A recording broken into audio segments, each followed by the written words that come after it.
Hi everyone, welcome. If you're new here, my name is Carly. I am a knitter and yarn dyer coming to you from Calgary, Alberta, Canada. Today I have a bunch of things to talk about, some knitting, some older projects coming back into the mix here, and a little bit of sewing talk, some natural dye talk, which I'll save all for the end. So let's just get started with some knitting. So I do have a finished object to share with you all today. I was talking about it a lot in the last podcast episode, and it was a work in progress, and I have been kind of mentioning it a lot on here about how I wanted to make this modified version of the Seasaw sweater.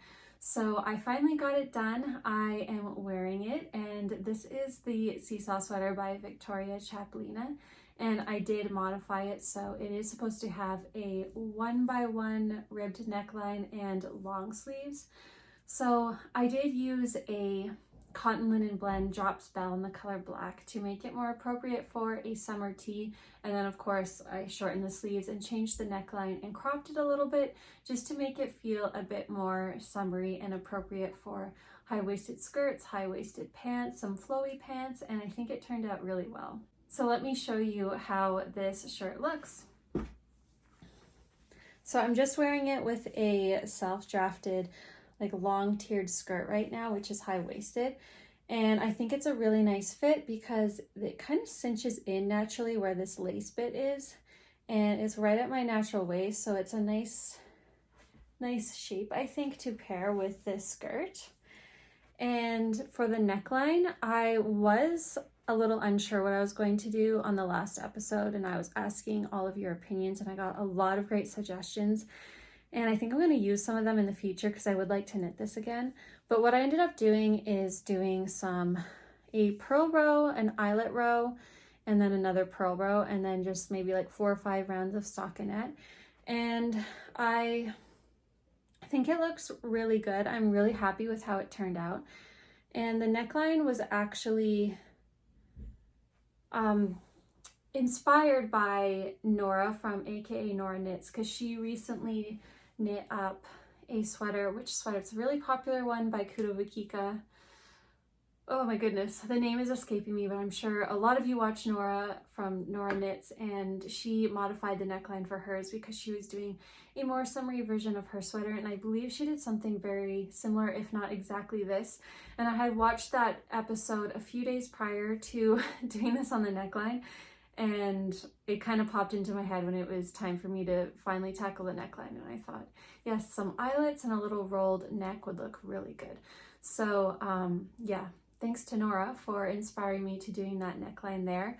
And then for the sleeves, the original pattern has you do a lot of garter before going into the, what do you call this? The lace part, which is usually just like down at the cuff. But I just went straight into the lace part for the sleeves, and I think it looks really pretty. I'm really happy with it. So I just did 3 repeats for the sleeves and 3 repeats for the bottom part as well. So I'm really happy with it. It is my second summer knit of the year, and I'm really excited to be back into knitting tees and more summery, lightweight garments. I initially fell in love with doing all of those things when I really got into knitting. I was really drawn to doing all of the tees and the tanks and using summer like fiber blends, like a lot of plant based yarns. So it feels really good to get back into it. And then of course I just kind of got so into making sweaters, and I still love that. I think that's my favorite still, but it's nice to go back to my first love of making a lot of summer garments. So I'm very happy with this. I really recommend the pattern if you're interested. She also has a lot of cool other patterns. She recently released the Seesaw tank, so it's like this. It's just got narrower shoulders rather than a drop shoulder, and I think it's really cute, so definitely check that out. And I'm contemplating making that one as well. But I actually do want to make another tee version of this, but instead of doing a cropped version, I would like to make it maybe about a couple inches longer, so it sits right about here. My belly button's probably here, so it sits right about here, and maybe a little bit longer sleeve length, and then maybe similar neckline or some of the necklines that some of you have suggested. And yeah, I think that would be a really fun thing to have because I really do love this design. I love the mixture of garter and this lace here. It's hard to see in this black yarn, but hopefully you can see it okay. I just love that type of lace mixed with garter, and especially having the whole sleeve like that. So I would like to use some fingering weight yarn in my stash held double just to kind of use up more of it, because this is a DK weight garment, and I think that'd be a really good way to use some of my stash and to get another fun tee that I really like the shape and style of, and then one that I can wear kind of a bit more relaxed. Maybe I could even go up a size. I didn't at the smallest size, so maybe I could go up to the second size, make it a bit longer sleeves as well, and just have a more relaxed fit and something I can just pair easily with some of my favorite jeans. I think that would be a really fun piece to have, and I am quite tempted to actually cast that on right away, but I do have some other summer knits that I really want to knit and cast on soon, so I guess we will see. But very happy with this piece, and thank you all so much for your neckline suggestions on the last video. That's it for all the finished objects for this episode, but I do have some whips to talk about. I have one whip that's back from 2022, and well, the end of 2022, so it's pretty much 2.5 years old, and then a brand new one that I am currently writing a pattern for that will be a free download. So let's start with that one. Let's start with the newest one. And oh shoot, I forgot. Oh no, I remember, never mind. So I am doing a collaboration with Knitting Fever, and I'm writing up a pattern using some of the yarn that they distribute. So I'm using Queensland Collection Eco Twist, and this is the color Earth Song, and just look how beautiful all of those colors are. It's a mostly off-white base, and then green, browns, beiges kind of spun into it. And let me just look up the composition of this yarn. So this is a sport weight yarn, and it's a mixture of 45% rayon / viscose, 35% cotton, and then 20% linen / flax, and 100 grams and 273 yards. So I thought this is a really good blend for like a light, airy piece, a summery piece, and I've really been dreaming about having a piece or a shawl that's full of lace and like long and drapey, and something that I can just kind of throw over my shoulders in the summer evenings or summer mornings, and specifically like at any sort of summer festival that I'll be attending this year as the day progresses and the night comes on, you know what I mean? And as the temperatures cool down, it'd just be nice to have like this light piece to drape over and something that goes with everything. So I thought Earth Song was a good color for that, and I'm just working on a triangle shaped shawl, and this is what I have so far. So it's kind of hard to see in this colorway. Actually, if I hold it against my black top, let me come closer and then you'll be able to see all the lace. That's not a bad way to show it. So as you can see, I've got some nice lace going on, a little section of lace here, and then I broke it up with this section, which is just kind of like some eyelets, some stockinette, some eyelets, and then I'm entering another section of lace.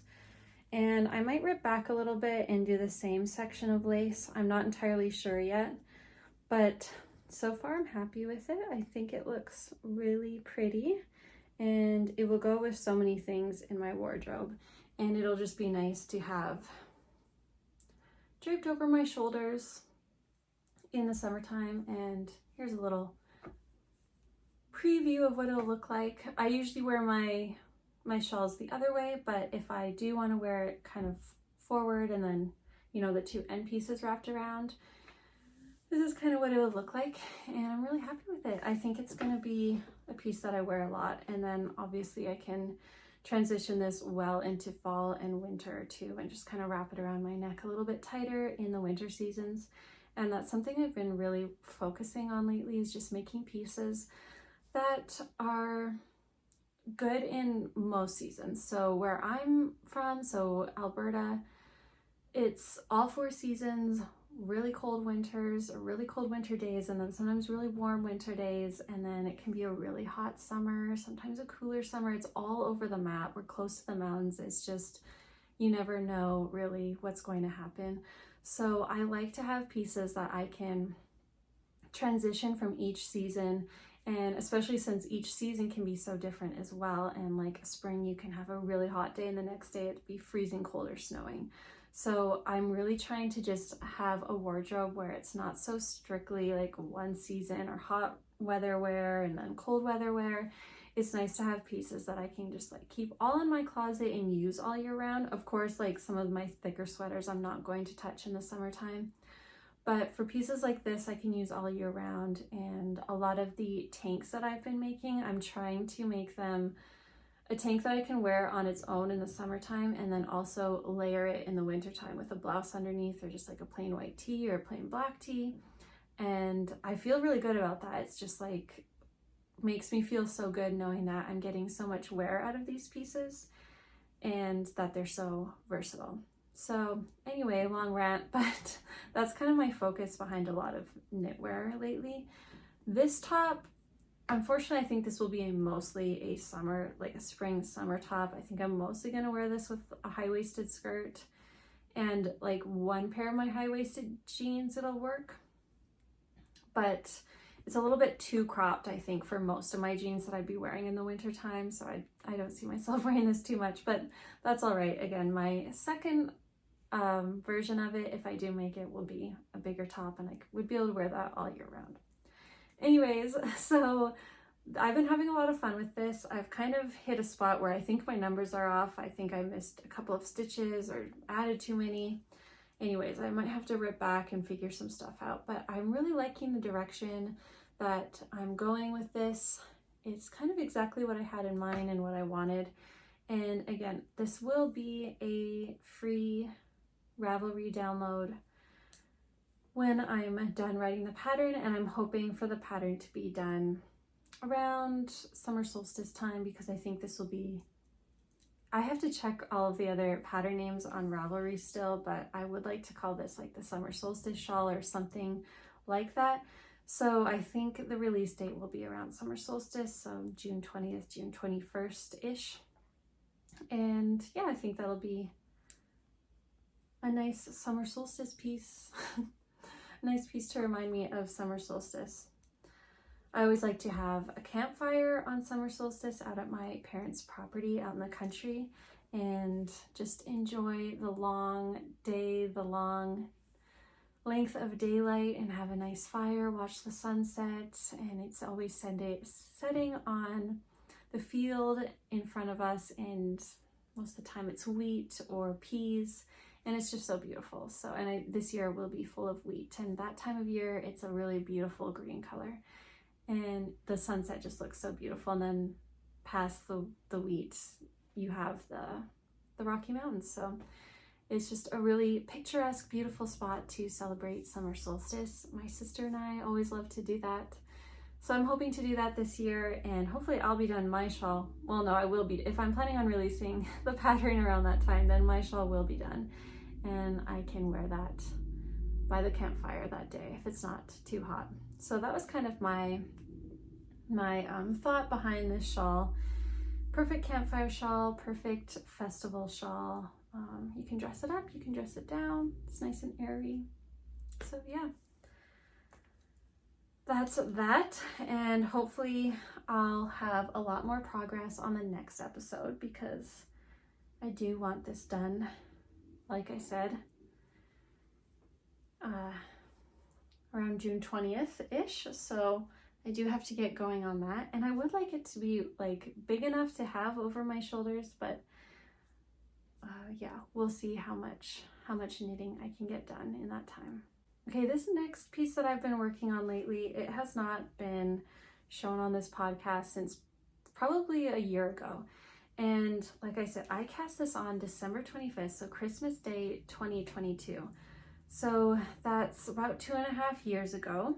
And it's a Scrappy project, so it's a long-term piece, but it's just also one that I pick up maybe once every 6 months, so that's why it's been so slow going.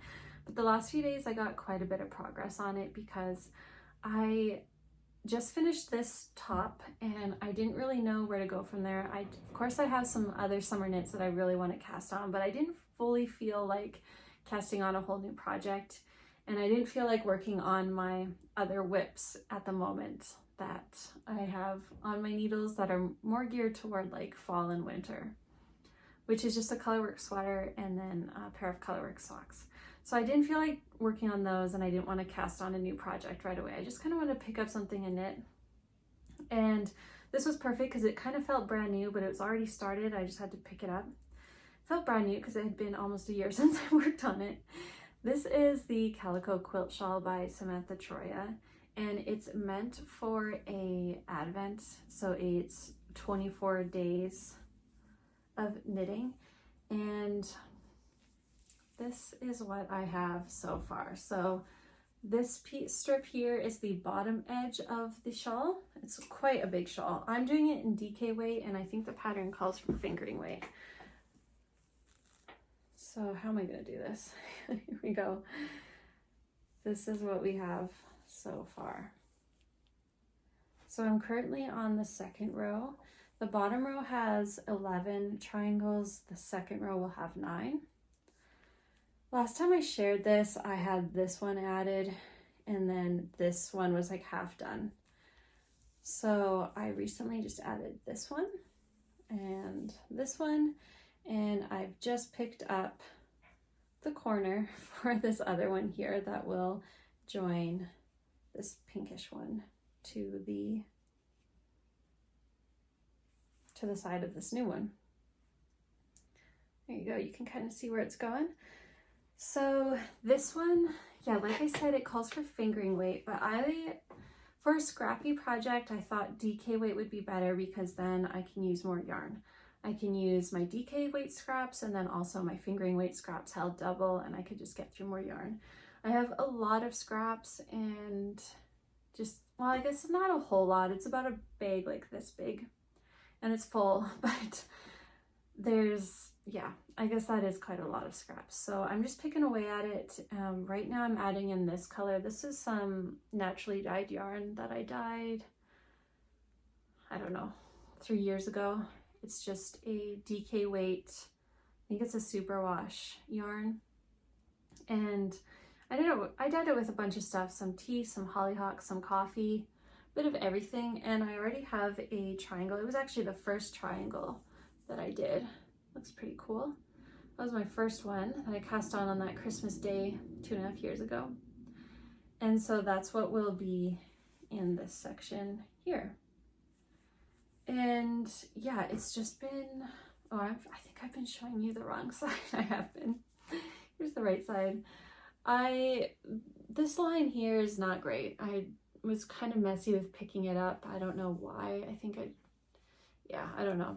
It kind of took some practice, but oh well, I'm okay with it. It's going to be like, I'm just so obsessed with this piece and looking at it, and it's going to be a really cozy big shawl. It's kind of crazy. I'm working on 2 shawl projects at the moment. So it will be, this long edge here is what will be over my shoulders, and it does go quite far down. And oh yeah, that looks good. That looks so fun. And just like, I love the quilty, scrappy look of this a lot. And I think that I'm going to get a lot of wear out of it when it's finally done. Now, who knows when that will happen because it's been on my needles for so long.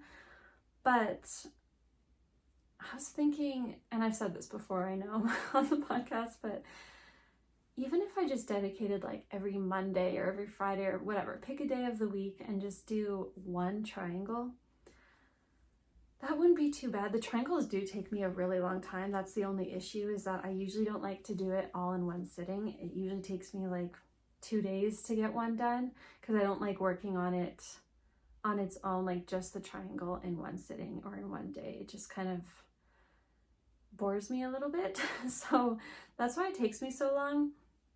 sometimes I get really into the groove of it, like I had been the last couple of days. And so I try to really take advantage of that motivation and get a lot of triangles done when I have that excitement for the project. But yeah, it would be nice to get at least one triangle done a week. And then, I mean, maybe by the end, I don't know what the math is, but it wouldn't be too long before it's done if I do that. It'd be better pace than what I'm doing now, which is like once a year, once every 6 months picking it up, which I don't want to do. So I don't know, I would love to have this done maybe by the end of the summer, but I'd also love to wear this throughout the summer. Like I said, going to any festivals, and it's gonna be like almost a blanket, a nice shawl blanket, schlanket, and it'll keep me warm at night. It'd be great for camping, great for fires, campfires. So we will see, but yeah, I really highly recommend this project, especially if you have a lot of scraps or maybe some advents that you haven't used up. Maybe you're already planning your advent project, because I know a lot of dyers are releasing or doing the like pre-sales for their advents. This is a really fun one, and it's just, yeah, such a cool project. I love it a lot. And all of these pieces are like either yarn that I've dyed throughout the years or leftovers from other pieces. So yeah, I dyed this one. This one was just a skein that I don't think I knew what to do with. And then I dyed this one, I dyed this one. This one was some leftover DK weight socks. This one was a hat. This one was fingering held double. So one of it was some socks, and then the other was some skein that I dyed that were socks as well. They just blended so well. This one was another, I think this was that was my Sophie shawl. This one was my Colette tee. This one was a hat for my dad. This was a pair of DK weight socks. This was a piece I had no idea what to do with, so a yarn I had no idea what to do with. This was my Essentials beanie. So yeah, it's been just cool working with all of the scraps again, and I'm trying to make it a good balance of solid pieces and variegated, and I think it's working out okay. Yeah, I think it looks good. It's a nice balance. So yeah, it's just kind of been a good palette cleanser as well. A nice thing to work on between finishing garments, I think. And that was my intention with this piece, was that every time I finished a garment, I would use the leftovers from that if it could work well, if it was DK or fingering weight and I could hold it double, and like the right composition of fibers. Then I would immediately go and put a triangle in here, but I have not done that, obviously. And yeah, a lot of the times the fiber just wouldn't work for this type of shawl or the weight of yarn, but I still have more than enough scraps to go in and finish this piece with what I have. So even if I don't do it one day a week, I could at least try and just put in a triangle in between finishing a garment. That's something I could toy with as well. So yeah, we'll see. I'm hoping to get more progress on this, and hopefully it'll appear in the next podcast too with a lot more triangles. Anyways, I think I talked enough about this, but I highly recommend this pattern. It's really fun. It's really cool. It's all garter stitch. You pick up stitches along the way. There's no seaming. I've been weaving in my ends as I go, which I also highly recommend doing. It's a lot less overwhelming that way when you finish the project. Okay, that's it for whips. That's it for a lot of the knitting. Now I do want to talk to you about some of the yarn that I've been dyeing, some natural dyeing stuff and some garden stuff, some sewing stuff. I've recently been doing a lot of gardening with my boyfriend and my mom out at my mom and dad's place. They have a big hoop house. I've mentioned many times before that my mom has a flower farm. She's kind of stepping back this year with her flower farm, so that meant that my boyfriend and I could take over the hoop house, and I'll put some footage up, but we recently planted all of my dye plants in there and got a ton, and they've grown a lot since since the footage that I'm showing here. That was just the day that we got them all planted. So those are all in, and then those are on the two sides of the hoop house, and then down the middle is all of our vegetables.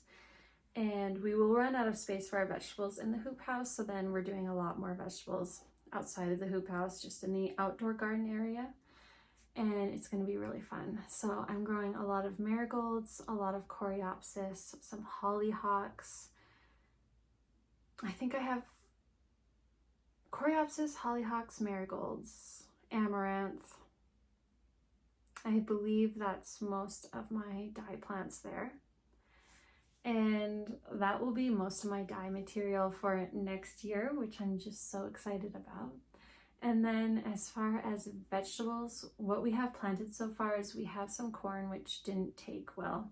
I've grown corn before, it was outside, and it didn't produce any corn, but it grew really tall and it looked nice. This time the corn just didn't take, but that's okay. And then we got these indigo tomatoes, which are like a dark purple tomato on the outside. I don't know what they're gonna look like inside. We got some peppers, some beans, cantaloupe, squash, Brussels sprouts, onions, and we grew some watermelon as well, which they're thriving right now. So that's very exciting. And that's just what we have in the hoop house right now. Those are the vegetables that we had to germinate and start indoors before planting outside. And then we have a lot of vegetables that we will be direct sowing, and we have to do that in the next week or so. And yeah, we'll have a lot of root vegetables like beets and carrots, potatoes, cucumbers, which will be going inside the hoop house. And we're doing peas. I'm kind of blanking. I know we have a bit more, but yeah, it's gonna be fun. I really can't wait for the garden this year. So yeah, I've been doing a lot of that, and then I've also been dyeing a lot lately. And so I've been sharing with the latest collection that's up in my shop now. So you've seen all those colorways if you've been following me on Instagram or seen the last podcast. But I also have these other colorways that I'm saving for some in-person events that I'll be doing soon, and I'll share more about that a little bit later. But I just kind of want to show you some of them. This one is a really fun piece. I used so many flowers for this and just bundle dyed it, and it's a colorway that I cannot repeat again. It'll be a limited edition. There's just so many like subtle, beautiful colors in this, and I will knit up a sample soon to see how it knits up, but I'm really happy with that one. It's just so subtle and soft, but a lot of colors when you look closely. And yeah, there's probably like 5 to 7 flowers, different types of flowers that I used for this one. So I'm really happy about that one. I have this one here, which I think I'm going to call like chai latte. It's just a really fun speckled piece with like a cinnamon color. And then I also have this piece, or this skein, this colorway. This one is, yeah, almost like straw color, but also green, some golds, lots of different. So I've just been playing with a lot of different like speckling and bundle dyeing, and I'm really loving it. I'm really having a fun time with it. So yeah, like I said, these will be available at some in-person events that I'll be doing in the Calgary area over the next couple of months, and very excited. This one is the limited edition. These ones I'll be able to reproduce and dye again. And yeah, hoping to knit up some samples for these. Again, this is just on the 100% BFL base, which is 369 yards per 100 grams. And then I've also been getting back to naturally dyeing on fabric. So I got these cotton bags, these drawstring bags, and I wanted to naturally dye them. So I've been using one myself for a little sock project bag. And this is what it looks like, and it looks so cute. And I've just bundle dyed them, and I've added some like embroidery stitch on it. It's kind of hard to see in this colorway or in this particular fabric. But I think these are really fun. I know this style is not everybody's cup of tea, but I really like them. I think they're fun, they're different, and like I said, they're all naturally dyed, and it's just good. Like, I'm fitting a sock project in here that's using two of these, two sizes of these, and then another little one, and then and a full knit sock. Full knit sock in there as well. This is the Spring Frost, I think, by Sasky & Co. And then also my work in progress, which is barely anything, but that's all fitting in this tiny little bag. So I've been having fun dyeing those up. So this is one of them. And then I also have this more like summery version. And again, I think I'm going to be saving these for the in-person events, and then whatever I don't sell, I might throw up on my online shop. Yeah, they're just some fun little drawstring bags that have all been bundle dyed. And then, yeah, here's another one of the like moodier version of that. And then I have a bit more solid with some subtle speckling in there, but I really like this one too. It's just like a nice earthy clay color, and then there's some like dark speckles in there. Yeah, just a cute little bag. So that's been really fun. I initially got into natural dyeing through dyeing fabrics, so it's been really fun getting back into that. So I have some fabric here that I want to show you guys. It's a 100% cotton double gauze fabric with a really tiny pinstripe. And I bought this last fall, I think, and it's been sitting in my fabric stash for a while, but I think I'm finally ready to use it. I'm contemplating doing some zero waist pants by Birgitta Helmersson. I've made a few of those before, and I've modified it quite a bit to fit my body better. I always found that the waist, or like the crotch length, was way too high, like crazy high. It almost like came up under my bra. And so I've adjusted that so it's not as high-waisted. And then I've made the pant legs a little bit narrower, I think. So I'm contemplating doing that, or I also wouldn't mind doing like another, what is it called? Bellbird blouse by Common Stitch. That is the blouse that I shared last time, and I would do another modified version, so the elasticated sleeves instead of the ruffle, or I could do another array top, which I've done the dress and the top before, and that one has options for like a bell sleeve or elasticated. So I don't know, what do you guys think these would be good? I kind of think these would be best as pants, some really nice summery lounge pants. Let me know what you guys think, but I would love to get those done somewhat soon. I'm just still debating if I should do a top or some pants, some like elasticated waist and like capri length, kind of narrow at the hips, like somewhat fitted at my like butt and hips, and then nice and loose near my calves. That's kind of what I'm envisioning for these. I think they'd be really good for the summer, but then I can also picture it in a shirt. I don't know. I think pants were my initial thoughts, so maybe I should just go with pants because that's what my initial plan was. Anyway, it's really pretty. And I love this type of fabric so much. But if you have any thoughts, please let me know. Or maybe there's some other sewing pattern suggestions that you have that would look good in this style of fabric. All right, that's it for today. Thank you so much for hanging out, especially if you stayed for the whole episode. I really appreciate it. Like, comment, or subscribe. That all helps me a lot, and I appreciate it so much. So thank you all, and I'll see you in the next episode. All right, bye.